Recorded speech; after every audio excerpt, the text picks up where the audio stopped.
မျိုးသမီးတယောက်ဟာသူမရဲ့ဘဝထဲကနေ6နှစ်ကြာပျောက်ကွယ်သွားခဲ့တဲ့ရေးစားဟောင်းဟာအခုဆိုရင်ဆေးဆက်ထားသူအသက်တယောက်နဲ့ရှိနေတာကိုတွေ့လိုက်ရပါတယ်။သူမကတော့သူ့ကိုရိုးရိုးရှင်းရှင်းပဲနှုတ်ဆက်ခဲ့ပါတယ်။ဒါပေမဲ့ဆေးဆက်ထားသူအမျိုးသမီးကတော့ CEO ရဲ့နှလုံးသားထဲမှာသူ့ရေးစားဟောင်းအတွက်နေရာချမ်းသေးလားဆိုတာကိုသိချင်တာကြောင့်သူမကိုရေကူးကန်တဲ့ကိုတမိန်သွင်းချလိုက်ပါတယ်။သူ့ရဲ့အခြေဦးရင်းနေတာကိုမြင်တော့ CEO ကခုံချဖို့ပြင်ပေမဲ့ဆေးဆက်ထားသူကသူ့ကိုတားထားပါတယ်။ဒါပေမဲ့အမျိုးသမီးဟာတကယ်ပဲရင်းနေတာကိုမြင်တဲ့အခါမှာတော့သူဟာသူ့အသက်ကိုတောင်မငယ်ပဲရေထဲကိုခုံချပြီးသူမကိုကယ်ဆယ်ခဲ့ပါတယ်။လွန်ခဲ့တဲ့6နှစ်ကသူတို့နှစ်ယောက်ဟာတယောက်ကိုတယောက်အလွန်အမင်းချစ်ခဲ့ကြပါ။တညမှာတော့အရက်စင်ကြောင်သူတို့ဂျိုင်းမှာပတ်သက်မှုအသစ်တစ်ခုစတင်ခဲ့ပါတယ်။မကြခင်မှာပဲကောင်မလေးဟာသူမမှာကိုဝန်ရှိနေပြီဆိုတာသိလိုက်ရပါတယ်။ဒါပေမဲ့အဲ့ဒီညပြီးကလေးက CEO ကသူမကိုစတင်ရှောင်ဖယ်လာခဲ့ပါတယ်။အမှန်တရားကိုသိနိုင်ဖို့အတွက်ကောင်မလေးဟာသူ့ရဲ့ဇိမ်ခံကားကိုတားဖို့စူးစမ်းခဲ့ပါတယ်။ဒါပေမဲ့ CEO ကဘာမှပြန်မပြောဘဲကားဆရာကိုပဲမောင်းထွက်ခိုင်းလိုက်ပါတယ်။ကောင်မလေးကသူမမှာသူ့ရဲ့ရင်သွေးလေးရှိနေပြီဆိုတဲ့အမှန်တရားကိုအော်ဟစ်ပြောဆိုခဲ့ပါတယ်။ဒါကိုကြားလိုက်ရတဲ့အခါ CEO ဟာတုန်လှုပ်သွားပြီးကားကိုချက်ချင်းရပ်လိုက်ပါတယ်။ဒါပေမဲ့သူမကိုလက်ခံမဲ့အစားသူမရဲ့မျက်နှာကိုဘန်ကတ်တစ်ခုနဲ့ပြစ်ပေါက်ပြီးစော်ကားခဲ့ပါတယ်။ဒါကိုမြင်တဲ့အခါကောင်မလေးကသူဟာယွန်စရာကောင်းတဲ့လူတစ်ယောက်လိုထင်သွားခဲ့ပါတယ်။ဒါပေမဲ့တကယ်တမ်းမှာတော့လွန်ခဲ့တဲ့ရက်အနေငယ်ကကောက်ချစ်တဲ့အမျိုးသမီးတစ်ယောက်ဟာ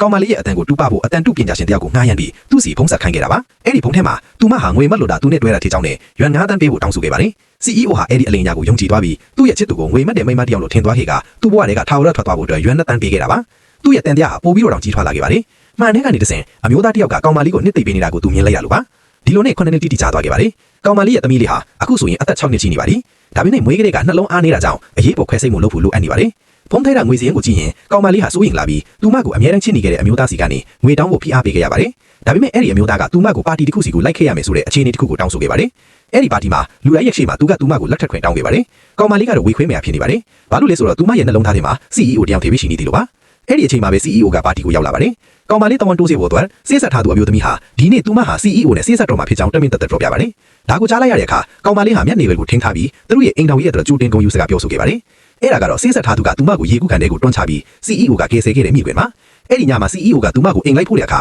ကောင်မလေးဟာတဲ့အိမ်လေးထဲမှာနေထိုင်တာကိုတွေ့လိုက်ရပါတယ်။အဲ့ဒီအချိန်မှာပဲမိန်းကလေးငယ်လေးတစ်ယောက်ကြီးထွက်လာပြီးသူမကိုမေးမေးလို့ခေါ်လိုက်ပါတယ်။ကလေးဟာအသက်6နှစ်ရှိတာထင်ရှားနေပေမဲ့ကောင်မလေးက9နှစ်ပဲရှိသေးတယ်လို့လိန်ပြောလိုက်ပါတယ်။သူမဟာကလေးကိုဖခင်မရှိပဲတယောက်တည်းပြုစုပြောင်းခဲ့တာလို့ပြောပါတယ်။ဒါကိုကြားတော့ CEO ဟာဒေါသထွက်သွားပြီးကလေးရဲ့အဖေဟာတခြားတယောက်လို့ထင်သွားပေးပါတယ်။ဒါနဲ့သူဟာဒေါသတကြီးနဲ့အဲ့ဒီကနေထွက်ခွာသွားပါတယ်။နောက်တစ်နေ့မှာသူဟာဆေးဆက်ထားသူနဲ့နေ့လည်စာစားနေတော့အဲ့ဒီအမျိုးသမီးဟာစပွဲထိုးအဖြစ်အလုပ်လုပ်နေတာကိုတွေ့ပြီးတုန်လှုပ်သွားပါတယ်။ဆေးဆက်ထားသူကသူမကိုစော်ကားဖို့အတွက်တမင်တကာအလုပ်ခိုင်းစီပြီးသူမတဝန်တိုးစေဖို့ CEO ကိုသူမရှေ့မှာတဲ့အစားအစာတွေကိုခွင့်ပြုခဲ့ပါတယ်။ကောင်မလေးက CEO ကိုစွတ်ပြူလာချပေးတဲ့အခါမှာဆေးဆက်ထားသူကသူမအပေါ်ကိုတမင်တကာဖိတ်ချလိုက်ပါတယ်။ CEO ကစိုးရိမ်တကြီးနဲ့သူမအပူလောင်သွားလားဆိုတာကိုအပြေးလွှာသွားစစ်ဆေးပါတယ်။ဒါပေမဲ့ကောင်မလေးကဘာမှမပြောဘဲအသားကြီးထွက်သွားဖို့လုပ်ပါတယ်။အဲ့ဒီအချိန်မှာပဲသူမရဲ့သမီးလေးအခြေအနေဆိုးရွားနေပြီဆိုတဲ့ဖုန်းခေါ်ဆိုမှုကိုစေယုံကနေလက်ခံရရှိပါတယ်။ CEO ကလည်းဒါကိုကြားသွားပြီးသူမနောက်ကိုစေယုံအထိလိုက်သွားပါတယ်။ကံကောင်းမောင်နှမတော့ကောင်မလေးဟာဘေးကင်းပါတယ်။ဒါပေမဲ့ CEO ဟာကလေးရဲ့အသက်က6နှစ်ဖြစ်ကြောင်းအတိအလင်းရေးထားတဲ့ဆေးဘက်မြညာအရင်ခံကိုတွေ့သွားတဲ့အခါမှာ CEO ဟာချက်ချင်းတန်တရားဝင်သွားပြီးကလေးကို DNA စစ်ဆေးဖို့သူ့ရဲ့လက်ထက်ကိုတိုးတိုးတိတိခွိုင်းလိုက်ပါတယ်။မကြခင်မှာပဲကလေးဟာတကယ်တမ်းသူ့ရဲ့သမီးအရင်ဖြစ်နေတာဆိုတဲ့အမှန်တရားပေါ်ထွက်လာပါတော့တယ်။ကဲ